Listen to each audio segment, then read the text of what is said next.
Gender-based violence is a global pandemic that disproportionately affects women and girls. In Mexico, more than 66% of women above 15 years old have experienced some kind of gender-based violence, and 11 women are killed daily. In this context of insecurity and vulnerability, it becomes imperative to generate means and processes to face violence and ensure safety. Law is the maximum institutional mechanism to regulate behavior, enforce rights, and guarantee access to justice. Hence, laws with gender perspective are essential. However, inequality has been historically enshrined in the law, so it is important to study how culture permeates the legal system and why now, even with new policies and reforms, the problem persists. By investigating Nuevo Leon's inhabitants' perspective on and experience with gender violence and the law, we strive to understand the limitations of the penitentiary system and the needs of victims of violence in order to design strategies to guarantee the access of a life free of violence for all. The methodology we used in order to develop our research was both qualitative and quantitative, with the purpose of being the most thorough possible with the different types of data for us to work with. We worked with interviews for our qualitative data and surveys for our quantitative data. Our sample was conformed of 18 to 80-year-olds that currently live in Nuevo León, with no preference in gender, marital status, or occupation, with general interests such as law, feminism, well-being, politics, and human rights, as well as people who were interested in the topic. People recognize the relation between Mexican culture, gender perceptions, and the law. The investigation discovered that the hypothesis might be correct, as the people interviewed agreed that there was a certain correlation between Mexican culture, gender-based violence, and the practice of the law. It was found that Mexican culture has normalized machismo and to some extent engraved it into its cultural behavior and how society views gender roles. In the quantitative observations through the survey, it could be observed how sexual, physical, and verbal violence against women is observable in the workplace, streets, and social networks of Mexico. The survey also displayed a wide agreement, as the people mostly voted totally agree in the question if there was a correlation between Mexican culture and gender perceptions. On the other hand, through the qualitative observations in the interview, people spoke about how the laws of the country are a representation of its culture. Likewise, how the law has mostly been controlled by men. Macho culture was also a common answer to explain the correlation, as well as how, even though rights are granted on paper on the law, they are not always guaranteed or carried out properly. Our second hypothesis states that younger people will show more concern about gender violence issues over older people due to the social media presence that they have. Previous investigation and our observations through social media showed that our hypotheses might be correct, given that studies showed how young women are much more involved in gender issues and movements, and most of the users posting regarding the topic on social media were indeed young women. However, when conducting our interviews, we came across different conclusions, given that although most of our interviewees were relatively young, some mentioned how their main worry regarding the topic was that the young generations were desensitized and just weren't doing enough. However, in said interviews, several involved young women. In our quantitative data, we also observed opposing information, given that when asked how worried they were, the most worried were indeed the youngest, but then were the oldest, and in between were the middle-aged. We got to the conclusion that there is no clear correlation between age and concern for gender violence issues, so for this reason, our hypothesis was inconclusive. We also concluded that the most people learn about the topic through social media, and the women feel more insecure than men regarding the topic. Concerning our third hypothesis, social media observation in conjunction with the interviews and consulted theory show that the implementation of the law and not the law itself is the main issue. Processes are victimizing, slow, tiring, and frustrating for victims and survivors of violence, so much so that a lot of them decide to abandon the process or not to start it at all.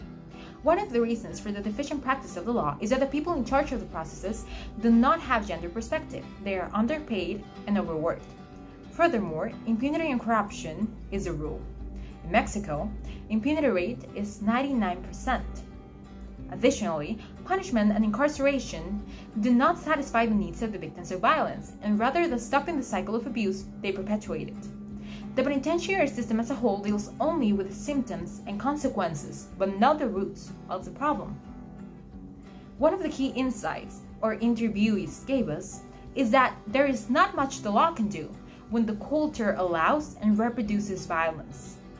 This, in combination with the fact that violence and an abundance of past and ongoing cases comes directly from the Mexican state, leads to the general mistrust in the government and, as shown in these graphs, to a perception that laws could improve and that they are not enough to eradicate gender-based violence, with 112 out of 193 people disagreeing or totally disagreeing that the law is enough.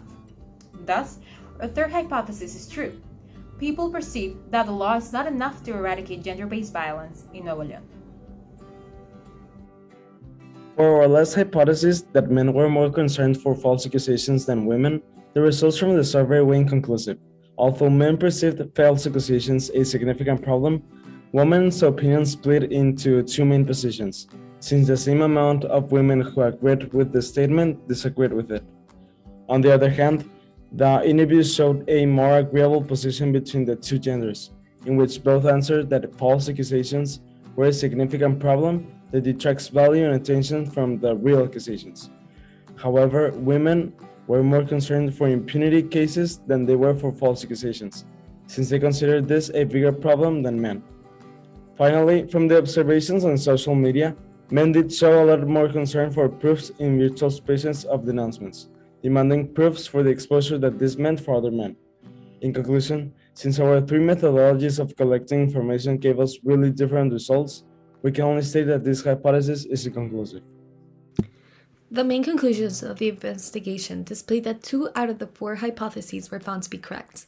The ones found to be true were people do perceive a correlation between Mexican culture and gender-based violence in the law, and that people perceive that the law is not enough to eradicate gender-based violence. On the other hand, the other 2 hypotheses were inconclusive. Men are more prone to consider false accusations a significant problem than women, and younger people will show more concern about gender violence issues over older people due to the social media presences that they have. These were inconclusive as they didn't show a clear correlation nor a significant preference of one gender over the other. Overall, the investigation concluded that there is a general discomfort in how gender-based violence is regulated by the law. It was found that the law is not effective in dealing with this violence as it does not guarantee justice and often is poorly executed by the state. Cultural change is also a big factor as it goes beyond the law, starting with the education of the citizens. Finally, the problem may not be solved by itself as gender-based violence is intertwined with other types of violence which are still to be solved. Concurring with the results of the investigation, it is of great importance to bring about proper education about the current situation of gender violence in the country. One of the most crucial parts of why it is a recurring topic is due to how little is properly known about the problem, its causes, and its effects. My proposal focuses on installing an educational program for all students so that they may be informed about the situation, raise awareness, and how they can take action. After concluding with our research, I became aware of how many factors not only are involved in the problem, but are also interconnected and interdependent of one another. For this reason, I had to think of a solution that, even though it wouldn't solve the problem entirely, could set the scene for the next improvements to come. My solution is improving the common knowledge of gender violence by perpetuating education in the household, in the schools, and by the government, so that more than one factor is involved and a proper change can be made. Considering the need for local action that leads to a cultural shift, I propose a collective integrated mainly by tech students that focuses on implementing transformative justice strategies such as support networks for victims and survivors of violence, conversation circles, workshops aimed at building conflict resolution skills, raising awareness, and creating a toolkit or manual for the implementation of TJ strategies on other universities or communities. Since there are a lot of factors that integrate this problem, it's almost impossible to create a solution to erase the problem, since there are legal and cultural barriers that impossibilitate the creation of a solution. As a result of this problem being so interconnected and interdependent with social and legal areas. So the only solution will be to start educating younger generations on gender equity, respect, and toleration. This to put an end to the cultural beliefs of gender inequality, to progressively denormalize the machismo culture we live in our country. Also, so that these new generations modify and improve the legislation within a new social and cultural structure. Main learning that I take from this activity is how to devise the report on the context for a problem of investigation. It is crucial to know this skill as it sets the starting point when conducting an investigation. As well, it is of great importance to identify the objectives, hypotheses, sample, variable, and problem, as it defines the main purposes of the investigation and effects on how it will be conducted out.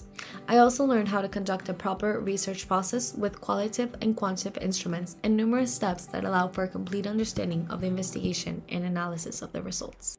During this whole research process, I learned a lot about the topic that we chose as a team. I learned that gender violence is a very complex problem and that it involves many factors in order for it to be solved or simply for it to improve. Overall, all of the activities we made during this course helped me a lot to understand the process and development of a research project and the importance of both qualitative and quantitative data and the proper ways to collect said data.